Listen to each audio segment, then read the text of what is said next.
சுவிசேஷத்தின் மூலமாக இந்த மாலை நற்செய்தி உங்களுக்கு ஆசீர்வாதமாய் இருப்பதாக. கேட்ட பாடல் நல்ல ஒரு கருத்துள்ள பாடல். அரசாங்கமும் அதுதான் சொல்லுகிறது, குடியை கொடுக்கணும் தான் சொல்லுது. ஆனா அவங்க அதுலதான் சம்பாதிக்கிறாங்க. சிகரெட் பிடிக்காதன்னு சொல்லுது, ஆனா சிகரெட் வாங்கிதான் பிடிக்கிறோம். இப்படி ஒவ்வொரு காரியத்தையும் சொல்லிக் கொண்டுதான் இருக்கிறார்கள். காதல கேட்கிறோம், ஆனால் செயல்பட மாட்டுகிறோம். இன்றைக்கு மாலை வேளையில ஒரு நற்செய்தி, நீ உலகம் முழுதை ஆதாயப்படுத்திக் கொள்ளலாம், உன் ஜீவனை நஷ்டப்படுத்தாதே. உன் ஆத்மா விலையேறப்பட்டது. உன் ஆத்மாவை ஆண்டவர் நேசிக்கிறார். அதற்காக அவர் 2025 ஆண்டுகளுக்கு முன்பாக கல்வாரி சிலுவையிலே ரத்தத்தை சிந்தி ஜீவனை கொடுத்த ஆண்டவர் உன்னை தேடி வந்திருக்கிறார். இந்த மாலைப்பொழுதிலே உன்னோடு கூட இடைபடுவதற்காக வந்திருக்கிறார். உன்னை ஆசீர்வதிப்பதற்காக வந்திருக்கிறார். உனக்கு நன்மை செய்யும்படியாக வந்திருக்கிறார். எல்லாத்தையும் சமாளிச்சுடன் பெருமை பாராட்டாதீங்க. நீ மரித்தாக வேண்டும். மரித்தால் எங்கே போவாய் என்று கேள்வி கேட்டு பாருங்க. மோட்சமா நரகமா? உலகம் முழுவதும் ஆதாயப்படுத்திக் கொள்ளலாம், உன் ஜீவனை நஷ்டப்படுத்தாது. உன் ஆத்மா விலையேறப்பட்டது. அந்த ஆத்மாவை ஆண்டவர் ஏற்படுத்தி இருக்கிறார். அந்த ஆத்மாவை கெடுத்து விடாது. இருதயம் மகா கேடும் திருக்கு உள்ளது என்று சொல்லுகிறது. இந்த இருதயத்தை ஆண்டவருக்கு இந்த மாலை வேளையில ஒப்படைக்க நீ ஆயத்தமாக இருக்கிறாயா? மரித்த பிறகு எங்கே போவாய்? இந்த உலகத்திலே ஒரு மனிதர் இருந்தார். அவருடைய பெயர் மகா அலெக்சாண்டர். ஏறக்குறைய 16 வயதிலே அவர் யுத்தத்தை கற்றுக்கொண்டார். நல்ல குதிரை பயிற்சி எல்லாம் கற்றுக்கொண்டார். 30 வயதிலே, நான் சுருக்கமாக சொல்கிறேன், அவர் ஒரு ராஜாவாய் மாறிவிட்டார். ராஜாவாய் மாறினவர் அவருடைய எந்த தேசத்திலே போனாலும், எந்த தேசத்தின் மேலே யுத்தத்தை கொடுத்தாலும் அவருடைய வாழ்க்கையில ஜெயம்தான். ஒரு இடத்திலும் அவர் தோல்வி அடைந்ததே இல்லை. எல்லா தேசத்தையும் பிடித்தார். அந்த தேசத்தை ஆளுகை செய்வதற்கு ஏதுவாக ஆண்டவர் அவரை நியமித்தார். ஆனால் அவருடைய வாழ்க்கை கொஞ்ச காலத்திலே மரணம் வந்தது. அப்போது மெய்காபாலனை கூப்பிட்டு சொல்லுகிறார், நான் மரிக்க போகிறேன்.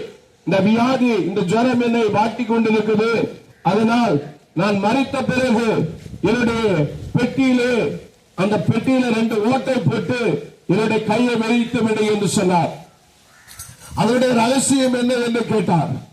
நான் உலகம் முழுவதும் ஆதாயப்படுத்திக் கொண்டு, ஆனால் ஒன்றும் கொண்டு வந்ததில்லை. நான் நிர்வாணியாய் பிறந்து நிர்வாணியாய் போகிறேன் என்பதற்காக என்னுடைய கையை இந்த 2 பெட்டியிலும், அந்த பெட்டியில 2 கையை ஓட்டைகளை வெளியே வைத்து விடுங்கள். நான் எதையும் கொண்டு வந்ததில்லை, கொண்டு போவதில்லை. அருமையானவர்களே, அநேக தேசங்களை பிடித்த ஒரு மனிதன் மகா அலெக்சாண்டர் சொல்லுகிறார், நான் எதையும் கொண்டு போவதில்லை என்று. அருமையானவர்களே, நீ மரித்தால் நித்திய வாழ்வுக்கு போக வேண்டும், பரலோக ராஜ்யம் போக வேண்டும். வேதம் சொல்லுவது, நானே வழியும் நானே சத்தியமும் நானே ஜீவனுமாய் இருக்கிறேன், என்னை இல்லாமல் ஒருவன் பிதாவிடத்தில் போக முடியாது. இயேசுதான் ஒரே வழி. ஏன் இயேசுதான் வழி என்று சொல்லுகிறீர்கள் என்றால், அவர்தான் 2025 ஆண்டுகளுக்கு முன்பாக உன்னுடைய பாவங்களுக்காக, உன்னுடைய சாபங்களுக்காக, உன்னுடைய அக்கிரமங்களுக்காக அவர் சிலுவையை சுமந்தார். அந்த முற்கிரத்தை சுமந்தார். அவருடைய உடம்பெல்லாம் நைய புடைக்கப்பட்டது, அவருடைய சதையெல்லாம் பிக்கப்பட்டது. அது மாத்திரமல்ல, நான் செத்து போன கடவுளை குறித்து பேசவில்லை, உயிரோடு இருக்கிற தெய்வத்தை குறித்து பேசுகிறேன். அவர் மரித்தார், 3ஆம் நாள் உயிரோடு இருந்தார். அந்த இயேசு உன்னை பார்த்து அன்பாய் கூப்பிடுவார். இன்னைக்கு இருதயத்தில் இடம் கொடுப்பாயா? நீ வருத்தப்பட்டு பாரம் சுமந்து கொண்டிருக்கிறாய். உன் வருத்தங்கள், உன் பாரங்கள், உன் சுமைகள் எல்லாம் விலக வேண்டுமானால் இயேசுவிடத்தில் வருவாய் என்றால், கர்த்தர் மேல் உன் பாரத்தை வைத்து விடு, கலங்கி தவிக்காதே என்று வேதம் சொல்லுவது.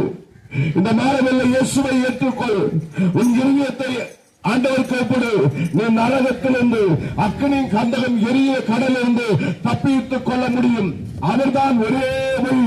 இயேசுவே வழியும் சத்தியம் ஜீவனுமாய் இருக்கிறார். அந்த ஆண்டவராய் இயேசு கிறிஸ்து உன் பாவங்களை சாபங்களை மாத்திரம் மன்னிக்கிறது மாத்திரமல்ல, பாவத்தின் சம்பளம் மரணம், பாவம் செய்கிற ஆத்மா சாகவே சாகும் என்று வேதம் சொல்கிறது. நீ மரித்து நரகத்தில் போக ஆசைப்படுகிறாயா? கெட்டு போனவங்களோட சொல்வாங்க, நான் நல்ல கெட்டு போனாலும் பரவாயில்ல, நீ நல்லா இருக்கணும். ஆனா என் இயேசு உன்னை நேசிக்கிறபடினால உனக்கு வாழ்வு கொடுப்பதற்கு, நித்திய ராஜ்யத்தை கொடுப்பதற்கு அன்பாய் அழைக்கிறார். அந்த இயேசுவிட்ட வாங்க, உன் பாவங்கள் மன்னிக்கப்படும், உன் சாபங்கள் நீங்க பரலோக ராஜ்யத்தை வைத்திருக்கிறார். அந்த பரலோக ராஜ்யத்தை பெற்றுக்கொள்ள யாவரையும் நாங்கள் உங்களை அன்பாய் அழைக்கிறோம். நீ உலகம் முழுவதும் ஆதாயப்படுத்திக் கொள்ளலாம், படித்திருக்கலாம், பட்டம் பெற்றிருக்கலாம், உன் அறிவாளியா இருக்கலாம், பணம் இருக்கலாம், ஏதும் உன்னோடு கூட வருவதில்லை. இயேசுவே வருகிறவர். அவர் உனக்காக ஒரு ஸ்தலத்தை ஆயத்தம் பண்ணி இருக்கிறார். அந்த ஸ்தலத்துக்கு வாங்க. உன் பாவங்களை அறிக்கை செய்து விட்டுவிடு. இன்னைக்கு மனம் திரும்பு. இது கடைசி காலம். இன்னைக்கு மனம் திரும்ப கடைசி காலம். உன்னை அன்பாய் அழைக்கிறார். இயேசு உன்னை நேசிக்கிறார். மேலும் வேதங்களை குறித்து, இயேசு கிறிஸ்துவை குறித்து அதிகமாக நீங்கள் அறிந்து கொள்ள வேண்டுமானால் இந்த